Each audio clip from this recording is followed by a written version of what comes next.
Students, आज की video में हम इंटीग्रल्स के अंदर टेक्निक्स ऑफ इंटीग्रेशन को पढ़ेंगे। अब आप इस वीडियो को बेसिक्स ऑफ इंटीग्रेशन पार्ट 2 भी बोल सकते हो। अब जैसा कि आपको पता है कि इंटीग्रेशन की फर्स्ट वीडियो में हमने उसकी इंट्रोडक्शन और बेसिक किए थे। अब उस वीडियो में हमने जितने भी फॉर्मूलाज या जितने भी बेसिक सीखे थे वो डायरेक्टली कहीं ना कहीं लिंक थे किसके साथ, डेरिवेटिव के साथ। अब आज हम उस सीरीज़ में थोड़ा आगे जाएंगे। हम क्या करेंगे, टेक्निक्स ऑफ इंटीग्रेशन। अब आज भी हम पहले बेसिक सीखेंगे, फिर उसके बाद हम क्वेश्चंस को सॉल्व करेंगे ताकि हमारे जो बेसिक हैं वो पूरी तरह से क्लियर हो जाएं। सो चलिए वीडियो को शुरू करते हैं। सो देखो, टेक्निक्स ऑफ इंटीग्रेशन, अब इसको हम 3 पार्ट्स में डिवाइड करेंगे। फर्स्ट है integration by substitution, integration by substitution. Similarly second part है integration by parts. Similarly third part है integration using partial fraction. So ये बेसिकली हमारे पास 3 टेक्निक्स हैं, integration by substitution, integration by parts, integration using partial fraction.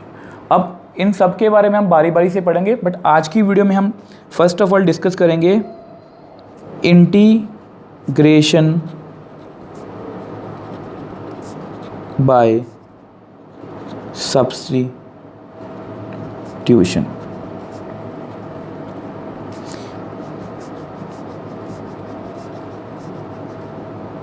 अब देखो students, ये जो वर्ड है सब्स्टिट्यूशन, अब सब्स्टिट्यूशन जो वर्ड है ये सब्स्टिट्यूट से बना है। अब सब्स्टिट्यूट का मतलब क्या होता है, इसको मैं थोड़ा सा आपको आसान भाषा में समझाता हूँ। जैसे कोई क्रिकेट का मैच चल रहा है, आप सब क्रिकेट का मैच देखते ही होंगे। अब जैसे कोई क्रिकेट का मैच चल रहा है, अब उसमें फील्डिंग के दौरान कोई प्लेयर इंजर्ड हो जाता है या उसके चोट लग जाती है, तो उसकी जगह एक नया प्लेयर आता है जो उसकी जगह पर फील्डिंग करता है। तो बेसिकली हुआ क्या कि जो प्लेयर इंजर्ड हुआ था उसकी जगह पर न्यू प्लेयर आ गया, या मतलब न्यू प्लेयर ने उसको आके रिप्लेस कर दिया, तो उसको हम क्या बोलते हैं, सब्स्टिट्यूट प्लेयर। सिमिलरली इंटीग्रेशन में भी सब्स्टिट्यूट का मतलब यही है कि हम इंटीग्रेशन में कुछ ऐसा सब्स्टिट्यूट करेंगे ताकि हम जो हमारा क्वेश्चन है या फंक्शन है उसको हम इंटीग्रेट कर पाएँ। तो कैसे, चलिए समझते हैं। देखो यहाँ पर मैंने इंटीग्रेशन का साइन डाला, fx whole raise to power n into f dash x dx, where f dash x is derivative of fx। देखो स्टूडेंट, घबराना बिल्कुल नहीं है, आपको ये सभी चीज़ें एक बार नहीं लगेंगी और मुश्किल भी लगेंगी, बट बिलीव मी हम स्टेप बाय स्टेप ही चलेंगे। पहले हम इसको समझेंगे, फिर इसके रिगार्डिंग एग्जाम्पल करेंगे ताकि आपको ये समझ आए कि एक्चुअली में हो क्या रहा है। सो फिर उसके रिगार्डिंग क्वेश्चन करेंगे। सो हमें जल्दी कोई नहीं है, हम बड़े आराम से करेंगे। देखो, अब फंक्शन की पावर n है, साथ में उसका डेरिवेटिव है dx है। सो इसको इंटीग्रेशन बाय सब्स्टिट्यूशन से हमें करना है। सो देखो, हम सब्स्टिट्यूशन का मतलब क्या होता है कि सब्स्टिट्यूट करना, किसी चीज़ को रिप्लेस करना। तो कैसे करेंगे, let fx is equal to t। सो मैंने क्या किया, मैंने फंक्शन fx को t से रिप्लेस कर दिया। अब डिफरेंशिएट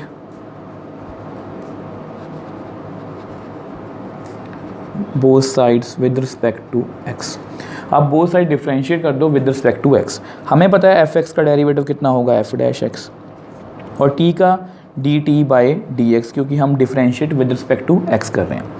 सो यहाँ से वैल्यू निकाल लो, कितनी आएगी, f डैश x, dx को आप इधर ले जाओ, dx is equal to dt। So basically क्या हुआ है हमारे पास, ये देखो fx dx की वैल्यू हमारे पास कितनी आ गई, dt। सो अब यहाँ पर फिल करो उसको। सो देखो हमारा फंक्शन क्या बन गया। अब fx की वैल्यू कितनी है हमारे पास, t। सो अब t लिखो, t raise to power n। अब f डैश x dx की वैल्यू कितनी है, dt। सो इसको आप dt लिखो। अब आप ध्यान से देखो, इस फंक्शन को आप इंटीग्रेट कर सकते हो। हमने फर्स्ट वीडियो में यही फॉर्मूला सीखा था कि x raise to power n की इंटीग्रेशन कितनी होती है, x raise to power n+1 divide by n+1 plus c। So हमने ये फॉर्मूला सीखा था कि x raise to power n dx, यहाँ पर x था, यहाँ पर dx, तो कितना आंसर आएगा इसका, x raise to power n+1 divide by n+1 plus c। So similarly इसका आंसर कितना आएगा, t raise to power n+1 divide by n+1 plus c, where c is constant of integration. अब t की वैल्यू आप substitute कर दो, कितनी थी हमारे पास, fx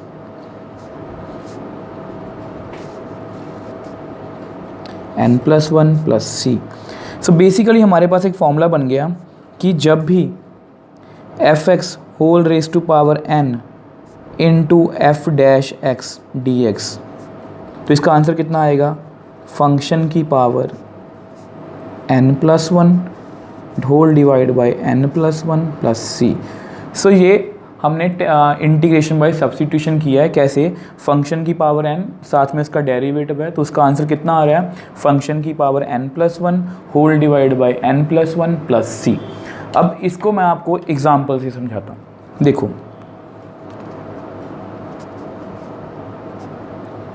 सपोज़ यहाँ पर साइन x है, उसकी पावर 2 है और साथ में cos x है। अब ध्यान से देखना इसको। अब देखो यहाँ पर क्या था, फंक्शन की पावर n, साथ में उसका डेरिवेटिव। तो सेम यहाँ पर है, फंक्शन की पावर 2 साथ में उसका डेरिवेटिव। तो हम क्या करेंगे, हमने क्या किया था, फंक्शन को t पुट किया था। सो इसमें भी हम फंक्शन कौन सा है हमारा, sine x। So put sine x is equal to t। So इसको डिफरेंशिएट करते हैं, differentiate with respect to x। Sine का डेरिवेटिव कितना होगा, cos x। सिमिलरली t का dt बाई dx। सो अब इसको सॉल्व करोगे तो कितना आएगा, cos x dx is equal to dt। So अब देखो ध्यान से, सो सेम हमने यहाँ पर भी किया था, f dash x D X is equal to D T. अब हम वैल्यू को सब्स्टिट्यूट करेंगे। बेसिकली हम ये जो फंक्शन है पूरा x में, इसको हमने t में सब्स्टिट्यूट कर लिया। तो देखो कैसे, अब साइन x की वैल्यू कितनी है, t, सो यहाँ पर लिख लो t। सो t की पावर 2, cos x dx की वैल्यू कितनी है हमारे पास, dt, और इसको इंटीग्रेट करना हमें आता है। कितना आंसर आएगा इसका, t³/3 प्लस c, और t की वैल्यू कितनी है हमारे पास, sine x। So sine x की power 3 divide by 3 plus c। So ये हमारा क्या आ गया आंसर। अब ध्यान से देख लो, फंक्शन की पावर n, साथ में उसका डेरिवेटिव, तो कितना आंसर आया, फंक्शन की power n+1 divide by n+1 plus c। Similarly function की पावर 2, साथ में उसका डेरिवेटिव, तो कितना आंसर आया, फंक्शन की पावर 2+1 मतलब 3, 2+1 मतलब 3 प्लस c। अब देखो, जैसे कि हमने अभी किया था कि फंक्शन की power n f dash x D x, so इसका आंसर कितना आया था, फंक्शन की power n+1 whole divide by n+1 plus c। Similarly अगर ऐसी सिचुएशन आए कि फंक्शन का डेरिवेटिव नीचे fx dx, सो ऐसी सिचुएशन को हम कैसे हैंडल करेंगे, सो इसको भी हम इंटीग्रेशन बाय सब्स्टिट्यूशन मेथड से करेंगे। सो करो कि आपको पता है फंक्शन का डेरिवेटिव ऊपर पड़ा है, तो क्या करेंगे आप, put fx is equal to t। हमने फिर fx को t से सब्स्टिट्यूट कर दिया। अब differentiate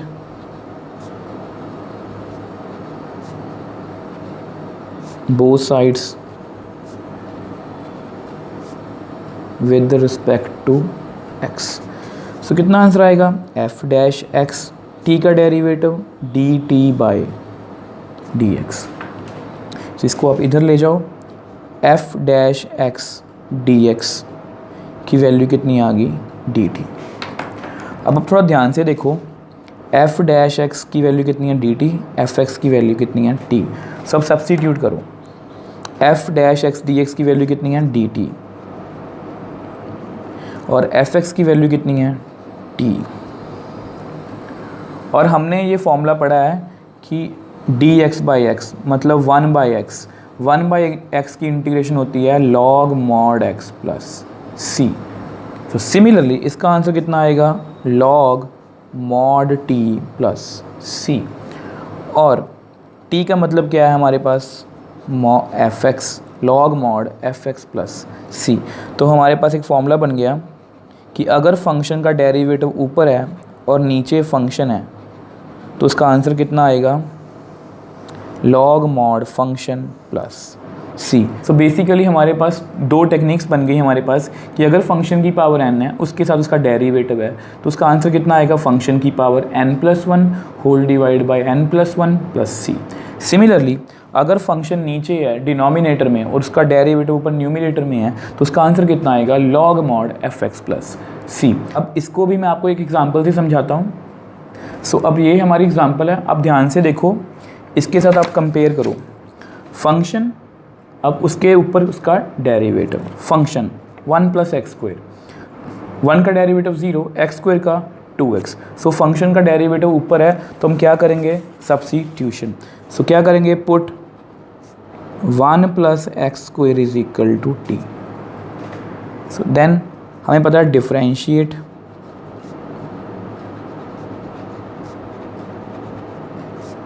both sides with respect to x। 1 का डेरिवेटिव 0 और x² का 2x और t का dt/dx क्योंकि विद रिस्पेक्ट टू x कर रहे हैं। सो अब यहाँ से 2x dx की वैल्यू निकाल लो, कितनी आएगी, dt। सो अब ध्यान से देखो 2x dx की वैल्यू कितनी आ गई, dt, और नीचे 1 + x² की वैल्यू कितनी आ गई, t। सेम वे से आंसर कितना आएगा, log mod t plus c.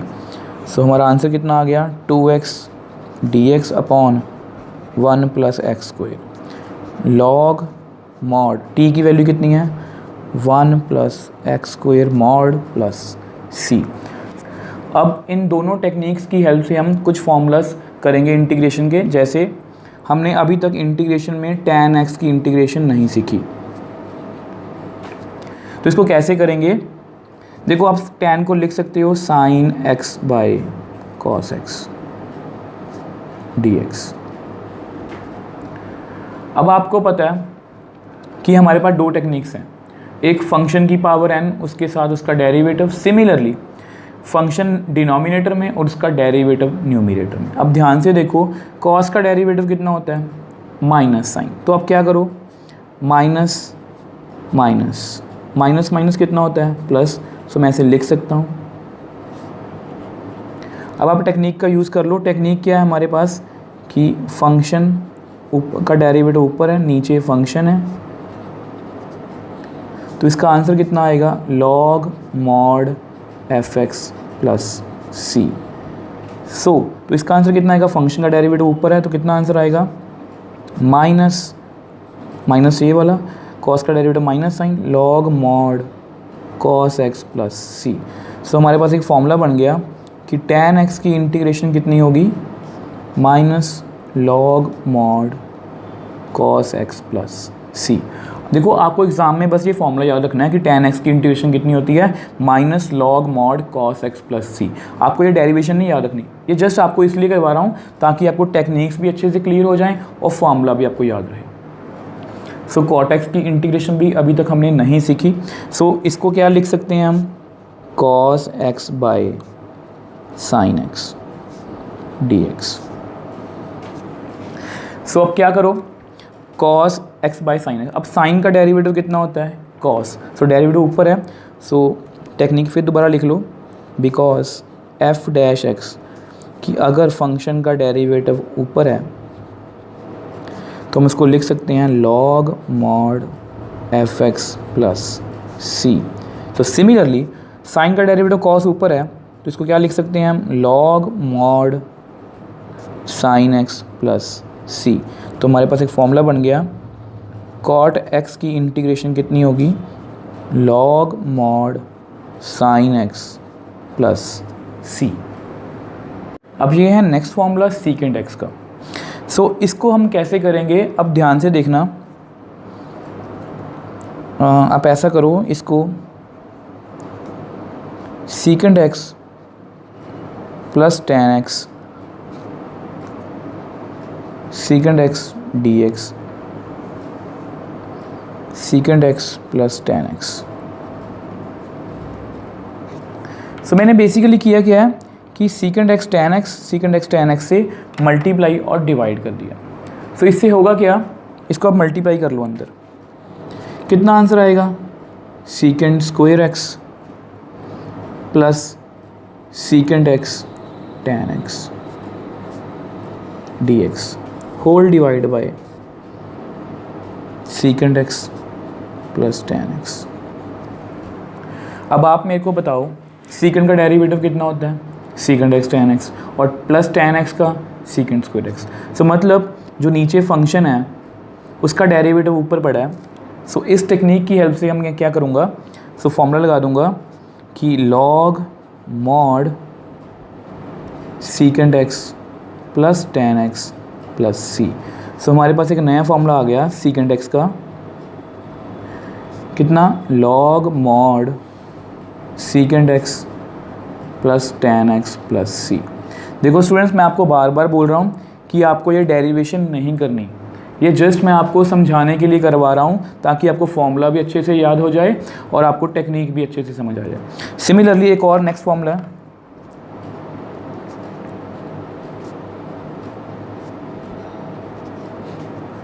अब इसमें भी सेम वे से, so cosecant x minus cot x से आप मल्टीप्लाई और डिवाइड कर दो। सो सेम वे से नीचे cosecant x minus cot X, जिसको मल्टीप्लाई करो कितना आएगा, cosecant square X minus cosecant x cot X D X whole divide bye